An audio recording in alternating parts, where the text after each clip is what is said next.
Welcome back to another episode of the Social Media Millionaire Podcast. And I don't actually know if this will be controversial or not, but I'm triggered. That's why we're recording this episode. Triggered. Yeah. It's kind of interesting.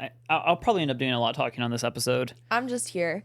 But okay, so the reason that we're recording this is because I am so sick and tired of seeing marketing girlies on TikTok and Instagram posting content and basically lying to their potential clients and lying to their audience, saying that they make data-driven decisions, that they analyze data to do marketing, that they have research and data-backed strategies, and what they're doing is looking at the insights in the TikTok and Instagram app. And that is not the same as analyzing data and having a data-backed strategy.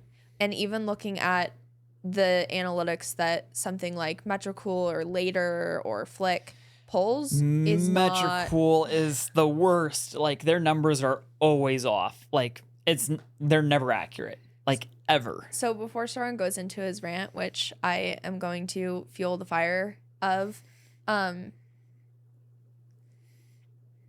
say this, just pretend we're not married because this has nothing to do with him being my husband. Soren has a degree in data science. Soren went through a program that basically taught him the same stuff that he would have learned if he had a master's degree, right? In data science. A lot of the classes we covered were like master level classes. And a lot of the guys who go from our program that I went through, when they go into master's programs, they usually are like the team leads and stuff because they just have a better fundamental understanding of the statistics and code than anyone else. So he has a degree in data science. He understands how to analyze data, how to create, like, I don't even know what the words are, like models that predictive analytics and stuff like that. So like linear regression, statistical analysis. I create a lot of dashboards for the company. No one uses them. I need to work on doing a better job of getting people to use them. My point is that there's not a single other person in our entire industry, in the social media marketing industry, that is a competitor on the level that we are, that does organic TikTok content, sales psych back content. There is not another person, there is not a single person that is a competitor of ours, because there is not another person who has somebody on their team who has a degree in data science that can do the data analysis that we are able to do. Yeah. There's no competition, and I'm sick of it. I'm sick of seeing it. Which, super exciting. I found out about some tech that hopefully we're going to have a product that we're going to be rolling out here in a month or two. Yeah. Max. Which, product or not, we're able to do it for our clients. Yeah, we but it's going to be a better way. So if you're interested in that, stay tuned. It's going to be awesome. But to jump in, I kind of want. Do you have something you want to say? Because I have questions for you that I want people to know. Okay, you just fire off questions and I'll talk. Okay, can you explain to the people why it is not good enough to look at your TikTok and Instagram in-app insights to make decisions? Yeah. So, I mean, number one, I always start there. It's usually the best place. And unless you're utilizing a tool like funnel.io, where you can pull the data in like daily, it's one of the best spots where you can get the freshest data. Yeah, but people don't understand how to. Yeah, exactly. But that's what I'm saying. And if that went over your head, that's okay. It's an advanced tool to pull the data out of the platform and I merge it into Excel and play with it, right? Or a table, whatever.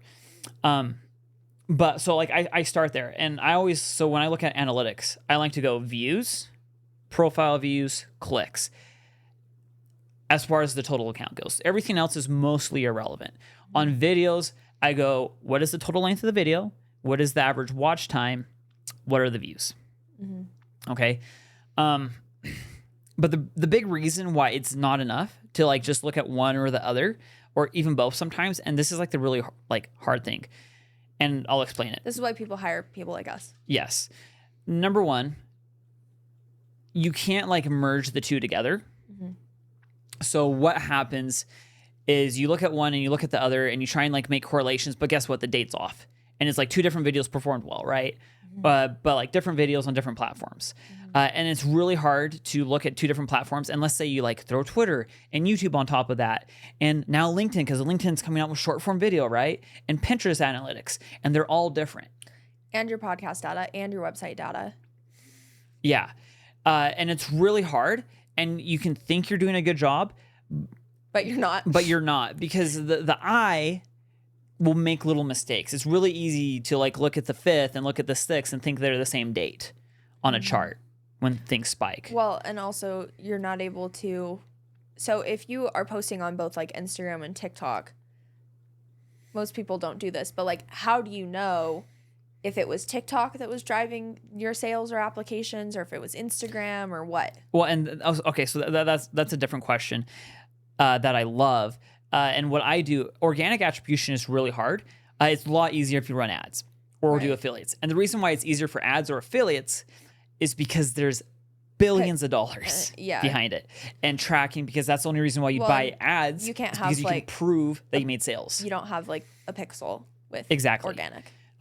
It's a lot harder to do. So like what I've done and what I can help clients do, our clients, is, and there's a couple of easy ways to do it. You can make individual call bookings for the different places that you put your call link.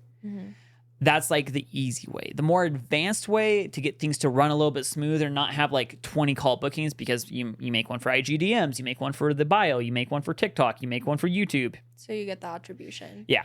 The more advanced way to do that is with the UTM parameters. So embedding information in the URL link that they click on. And then having that, depending on your platform, like we use OneSub, so they have really good UTM tracking. So like whenever we get a notification in our Slack channel, when we get an application, we can see where that application came from. Except for right now, because we're trying different stuff and attribution's gone to heck.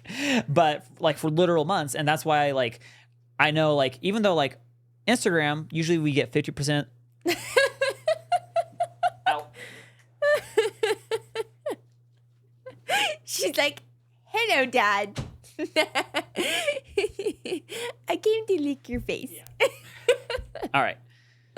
So with attribution, that's why when it comes to like Instagram, even though I know that we're getting 50% less views, or about half the views that we get on TikTok, and especially like we have two different TikTok accounts, so we drive twice the traffic there when we're posting on both of them. But that hasn't been the case this month. Instagram's popping. Well, no, usually we get about 50% of our leads from Instagram regardless, but that's like through the attribution tracking. And part of it's, the fact that you can make better connections, you can do a lot more selling in the DMs, and also you have the link in bio. So to put this into normal human speak, if you're going viral on TikTok, but you don't have any attribution tracking, you might think that all of your leads are coming from TikTok, when in reality, you might find out that people are actually converting from your Instagram story. And so if you don't have this attribution, you don't actually know what is driving sales and revenue for your business. You might stop posting on your Instagram story because you think that it's your TikTok, and then suddenly you don't have any sales. Really funny. I just made a dashboard for you the other day that you've been bugging me for months about. But funny story there. I know one program really, really, really well to do for business insights data. And for months, I was using two other programs because I made weird excuses for myself. Life would be easier. And then I got tired and I said, I'm done. Yeah. And guess what? In 30 minutes, I whip up this, like, just a table for Kenda. And we were sorting just all of our content. We had the description or title for the content. We had the URL for TikTok, Instagram, and we had the number of leads generated on that day. Yep. And I just sorted top to bottom of what generated us the most leads on what days. And do you know what the top one was? Are you actually asking me? I mean, it was the TikTok video on the 1st of November. I do believe, well, there were three different ones because we posted multiple times on that date. At least the top one that I saw was the Instagram Black Friday promotion one that brought in the most leads. Oh. I do believe, which is really funny because we talked about no one knowing about the Black Friday promotion. I know, we were like, nobody knows about it. The issue actually was I don't think we talked about it enough. No, we didn't. Which was the big issue. Because people would get on sales call because we were just, we book calls as we always book calls, and people were like, "Oh, you have a sale? Yeah. Fantastic." Which goes to the point, like, I wouldn't have known this or even guessed this because I was like, oh, I guess like talking about Black Friday didn't make that much of a difference. No, it turns out we just didn't talk about it enough. Because when you look at it in like all of the different posts. Well, and it's also interesting that you say that because that was a feed post. Yeah. That wasn't a TikTok or a reel or a story, right? Most people are like, oh, my sales come from my TikToks. Do they? Speaking of which, there's a huge opportunity right now with feed posts, especially if you do carousel posts or carousel posts with video on it. Huge opportunity right now because people have given up on feeds and gone all in on reels. Yep. And the feeds it's a white page, space. Yeah. it's now For You page too because you get non-followers being promoted in there, which is huge if you want to grow. Anyways. Yeah. So, okay, explain to us why Metricool sucks. Metricool sucks because it's like up to 20 to 30% off on your metrics. And so if going back to my original thing, if you're looking at views, profile views, and link clicks, and that's like your funnel. That's like your social media funnel here for basically Pinterest is a little different, but like Instagram, TikTok, LinkedIn, like that is like the funnel, like Twitter, whatever. Facebook, YouTube. YouTube's a little different because you have the description. You don't necessarily go to the channel page. That's true. It's kind of like Pinterest in that way, where it's like you're going from the individual posts. You go, post link click, right? You get rid of the profile view. But everywhere else, you got to go to the profile. With the exception of ManyChat on Instagram, which is huge. But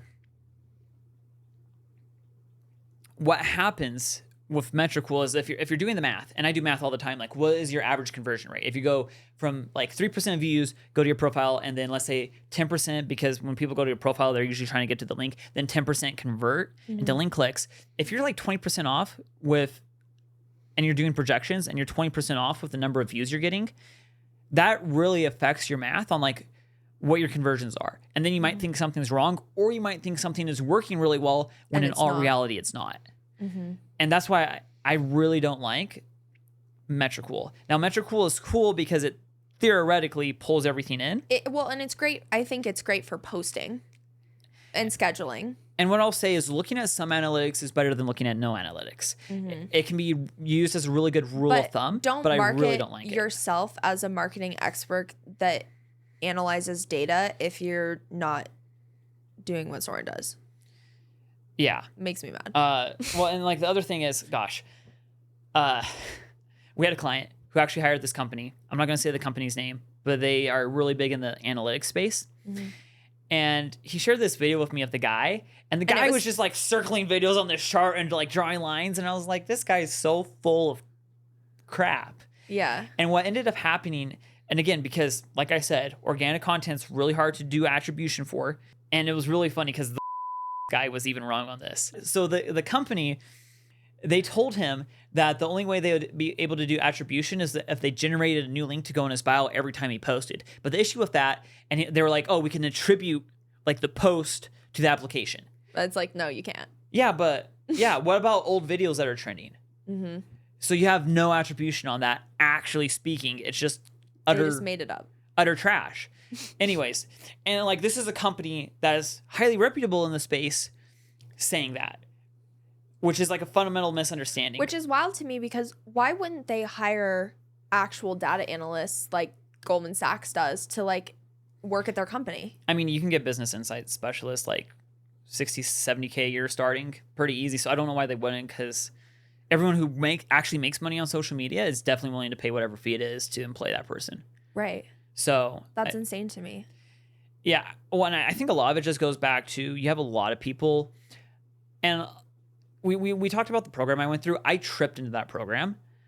I had no intention, and I was really lucky because you were first going to do finance, and then were you going to do computer science, and then you did, and then you changed? Well, so when I first went to that school, I wanted to study business analytics. Then I switched to finance because I wanted to go work on Wall Street, and I was like, whatever, I'm going to be a freaking investment banker.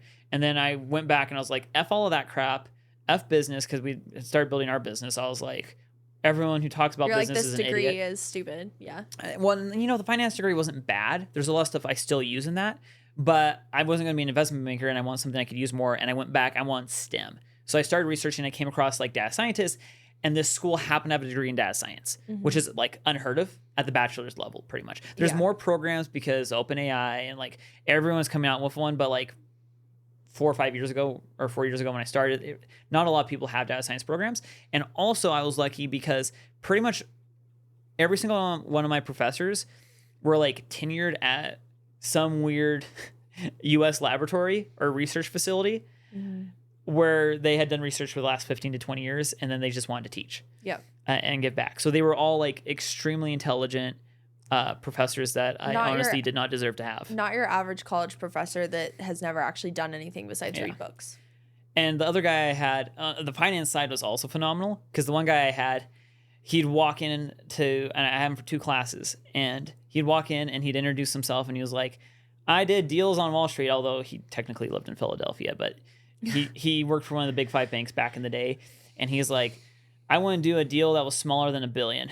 We called that a stick. And it was like, okay, he's like legit. And he would run us through the ringer with coding in programs that have no right to be coded in, but we would code in them anyways. And it was just really lucky because of that experience and fundamental understanding of like statistics. And it's also why I really haven't started anything, is because actually like doing attribution, actually saying like this will go viral, or saying like this is why something went viral, is insanely difficult.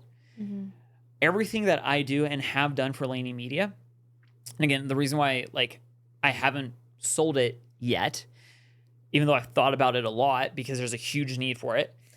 Well, it's crazy because you're like, I can't sell it because it's not perfect, but it's 1,000,000 times better than anything anyone else is doing. Yeah. I mean, everything I do is just to give a slight edge. And it's really funny because like I would do like regression analysis that didn't have like a statistical significance, but then when we would just like apply it, even though it was kind of close with like some of the other like numbers, it would actually help, which was really interesting. It was fun when you did the I don't know if it was a predictive model or what it was, but you pulled all the videos and you were like, if you post it these times, you're gonna go viral from the videos I'd done, and you were spot on about 80% of the time.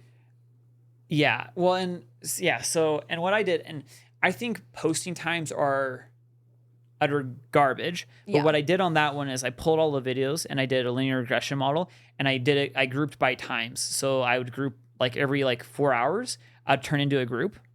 And it was like, if you post this type of content at this time based off of your previous performance, it's going to pop. Yeah. And what I did, because, and here's the issue with social media data, is sometimes we post a lot and it's all over the place, right? You have videos that are 60 seconds long that get 200 views. You have videos that are 60 seconds long that get 100 views, and same all the way down to like 1 second long videos pretty much. So you just have like a square if you get enough data. So what I would do is to get some type of meaning out of it, I would just analyze the really high performers. And we would just engineer everything, because then when you get to a small enough group, there's statistical significance. And when we got to a small enough group, we would engineer backwards and say, okay, if we're trying to get 1 million views on a video and we do X, Y, and Z, this is going to improve our odds and performance of doing that. And yeah, that's what I would do. So for people that are like, okay, well, even if I look at my insights in app, I don't know what to look at. Yeah. What should they pay attention to? Going back, number 1, if you're looking at your account, views, profile views, link clicks. Why do you not look at like the engagement metrics? Because they just tell you how a video performs. They can be like good. And like if you're trying to grow a brand and you're trying to like gauge how active your community is, and if you want to be an influencer, they're better. But as far as like the business analytics go, and again, if you have views, really good indication.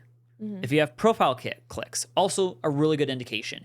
And then if you have website clicks, also a really good indication. Someone commenting on your video because let's say you're agitational, although good, and can boost your post, doesn't really matter. People clicking to your profile because like we deal with an educated consumer base, and if they want whatever you're selling, they're going to go look for it, or whatever they think you're selling, which is another issue people have, is not being aligned. And people go and click and it's like, why don't I have conversions? It's because, you're talking about My Little Pony, but you're selling Cabbage Patch, right? Doesn't make sense. It doesn't align.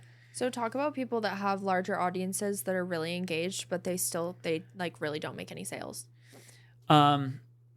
So there's a couple of things there. One, and this is a lot harder to gauge, but one, they might not have trust with their audience. Two, they might be in the wrong niche to actually make money, which is totally fine. But if you, and I heard this example recently. I was listening to a super nerdy podcast, and he was talking about like total addressable markets. And he's like, you want a total addressable market that also has money to spend on what you're selling. And he talked about the example of this, like religion is like the biggest addressable market on the face of the planet. And there was But people aren't necessarily going to buy anything. And that's the thing, is they had this app about like prayer. But, you know, he was like, I don't see them making multiple 8 figures a year. Versus, you know, you can do a really small niche. Like we help business owners create organic content that drives sales for their business, right? We help with the sales process, with the offer, all of that. That, you know, there's tons of people doing multiple 8 figures a year with that. So what if they're, I hear you with that, but what if they're in a space where they could be making money, but they're not? So then it goes to link in bio. And usually people really mess up the link in bio. We're actually playing around with it right now where we have a couple of different options in link in bio. Again, but it appears to be options. Really, it's like 2 options. Which is why, like, we do so much testing and stuff and looking at the data. When people try to copy or replicate what we're doing, they're screwing themselves because they don't know what the big picture is. They don't know what we're doing. They don't know if it's working for us or not because we're testing new things all the time. Yeah. So trying to replicate what you see us doing is not effective. Anyway. Usually not. And like you can try and funnel hack. But my big issue, and I love Russell Brunson, but my big issue with funnel hacking is there's a lot of information you just don't get and you just don't know when you funnel hack. You can make estimations. You can use tools like Buzzlytics to see how many, you know, clicks they might have got or how many views, and you can reverse engineer everything down and make estimations. But at the end of the day, you really just don't know. So when you're looking at someone's data the way that you would do it, not the Walmart version of you with their Metricool, what are you doing to assess the gaps? So if somebody's posting, they're posting consistently, so we can rule out they're not posting enough. Yeah, I mean, yeah, that's what I look at first. Though. And so let's say they're posting consistently, yep, but they're not getting sales. What are we looking at in terms of like the entirety of metrics of like their content to their sales process? And then also, how do we assess what the gaps are? And then how do we fix the gaps? So I'll start at the top. As I've already said this like a million times. You're probably going to roll your eyes. If you're the audience, stay with me because I'm going to go into some new stuff here. If I can not talk like Bugs Bunny for a minute. Anyways, so number one, looking at views. So they have content going out. They're getting views. Good. Then I go to like profile views because you want to make sure their content is aligned. And if they're getting profile views and their content is aligned, then I want to look at link clicks. And if their link clicks aren't quite there, a couple of things I want to look at. I want to look at if they have some really long URL that looks super janky in their bio. Again, I recommend Bitly or another URL redirect tool where you can actually kind of brand your URL and involve some copywriting in it, right? Like we have like Laney Media /apply. That's really good. It says start here. Now the new one. Or start here, we're testing. And we've like tested different ones and kind of seen what those do. Which I will say that one has been working quite well, I think. Yeah. The other thing I want to do is I want to look at the bio.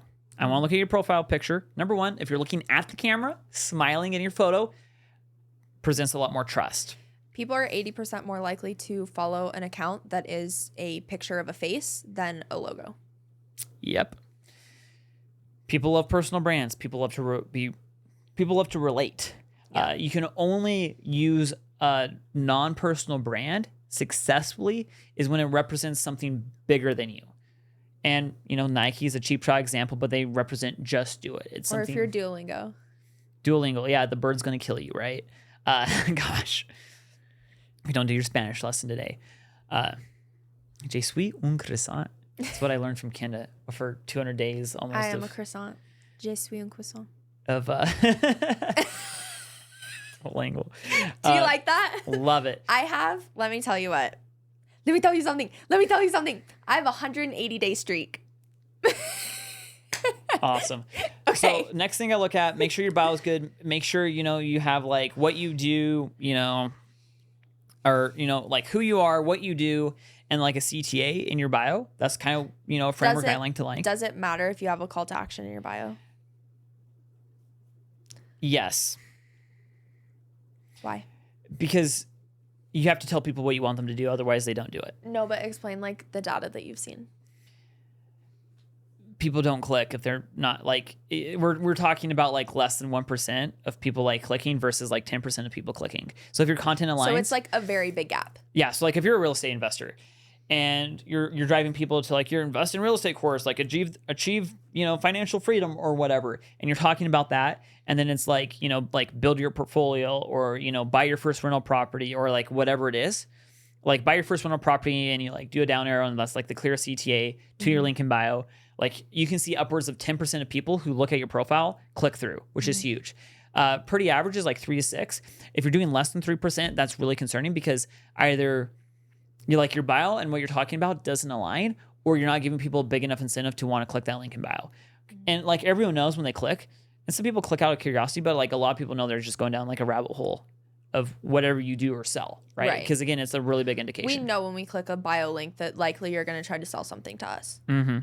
And then what I do from there is I go to like whatever your link in bio is. If you're doing like information services like us, I really recommend an application or a call booking link. The reason why is those are super easy to get out. You don't need to do a lot of work on them. An application link, a good one, you're going to get 10% of people who view the application to complete it. Well, and it's a lot easier to mess up a landing page and drive your conversion down than it is to mess up a call booking link with like a call to action. Yeah. Again, it's how you frame it. If you frame it like apply, or if you frame it like get started, or like whatever it is, sometimes depending on what your offer is, you want a more softball approach. Don't call it a discovery call, whatever you do though. Yeah, you probably don't want to do that. It's not the way to go. It's a very weak copywriting, right? But whatever you frame it as is going to determine how many people actually book. And then you can also do a funnel if you're more advanced. Like if you're doing like 50K plus, 100K plus, that's when I say you probably should start looking into doing some sort of a funnel, because that's going to make you the most money. So at the different revenue increments, what should be the link in our bio? From like, let's start at like 5K per month. 5K per month. I kind of recommend you just need the most leads in and you don't have time going to fulfillment. So you're just doing whatever you can there. Application. Okay. For the most part. If you're getting more views, I would do a call booking link. But I would do, and here's the thing. If you do an application, I'd have it redirect to a call booking link. If you do a call booking link, I'd have it redirect to an application. That way you just get a little bit more information about them. Once we're at 10K, what should be in our bio? 10K, typically I would recommend doing a call booking link. And then once, like again, 50 to 100K, that's when I recommend saying, okay, you should really sit down and start playing around. So all the way from 10 to 50, you're like, just do a call booking link to get your revenue up there. In most cases. Okay. If you're doing like an e-commerce product, or like if you have a newsletter, or if you're low ticket, obviously you're not going to have that. You're probably going to go to like a freebie so you can retarget through emails. Yeah. Or if you have like a lot of traffic. But for most of our people, they're doing some form of high ticket or providing a service. So call booking link. Yeah. And again, and the reason for that, and like if you have like a lot of traffic, I sometimes recommend an opt-in to an email list, because then you can do email marketing. You build a list, you own your list, right? That's absolutely huge. And like sometimes, and when I say like opt-in, it's like opt-in to a freebie or opt-in to your funnel where you solve a specific problem. And it also depends what your goals are, because, oftentimes growing your email list is slightly less immediate revenue. Whereas, obviously if your email is good, it should produce pretty immediate revenue. But that's going to be less immediate than like a call booking link where somebody books for tomorrow and signs up and pays you on the call. Yep. So it depends on your goals and what you need. And it depends on what you're selling to. But for like if you're doing information services, that's so like coaching, courses, like anything like that, that's typically what I recommend. So once we pass 50K, are we still doing a funnel? Typically, yes, because that's kind of like you're constantly refining that, right? Because that's where you can get the highest conversion rates with a good funnel. You can get the most opt-ins and you can get the most conversions, and that's typically what I recommend. So going back to like the data walkthrough, if somebody then we're getting traffic to the link, we're still not getting sales, then what are we looking at? How much traffic are you getting? Okay. And depending on what that is, sometimes you need more traffic. And if you have a lot of traffic and it's not converting, again, like that's like the copy issue. But again, if like people are booking calls and you're getting on calls, I want to look at like what, and this is more of a sales thing, but it's like, what's your show rate? Okay. What is your offer rate? How many people are you actually like making your offer to? And then it's like, okay, from there, how many people are you closing? What's your, average revenue per deal, so on and so forth. Do you think it's important to track percentages around objections that you don't close? So like what percentage is like finance objections versus timing versus... Because if you don't track that, you can't train on that. So, and that's like the really big issue that a lot of people have is they don't even know what their issues are. Right. They're just like, I'm not making sales. My content must suck. Yeah. Your content might be trash, but you will not know that if you don't look at the data. And like one of the things I do in our CRM is I have a loss reason for like the 10 most popular reasons that people say it. So it's like, not enough money or time or whatever. All right. Last question. Okay.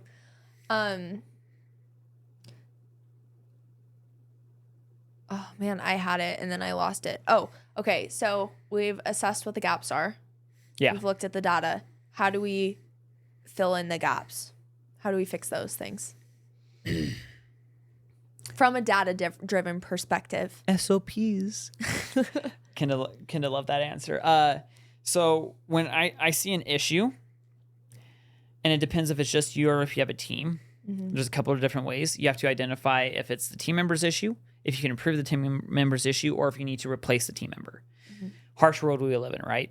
If it's you and you're just starting out, it's like, okay, how can I get better at that skill and get the information I need to perform?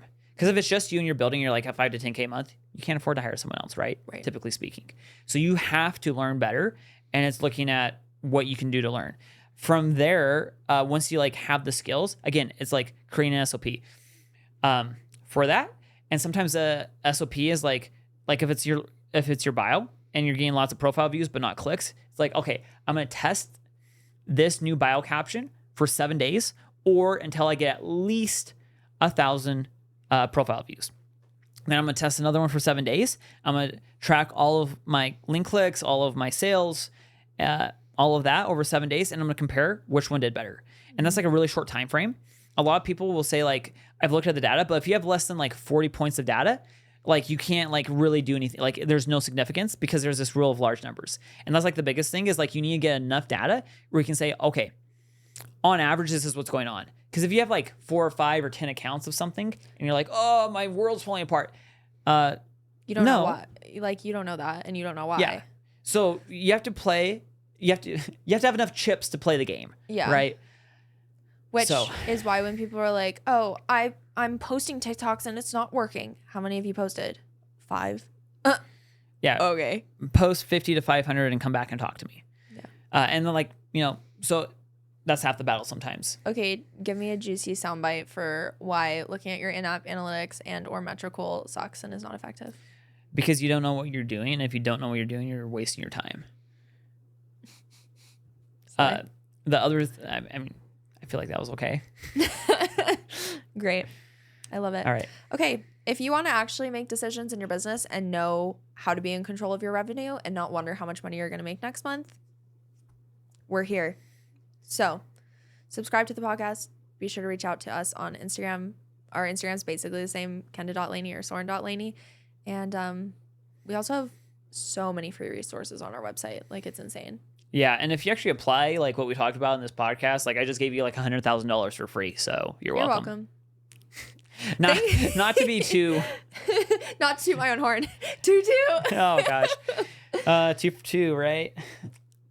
All right. Thanks for being here. We'll see you in the next episode. If you haven't already, be sure to subscribe to the podcast. Leave us a good review. Yeah, we live for the reviews. Yeah. Kenda lives for them for another reason than I do. So yeah, awesome. Okay, bye.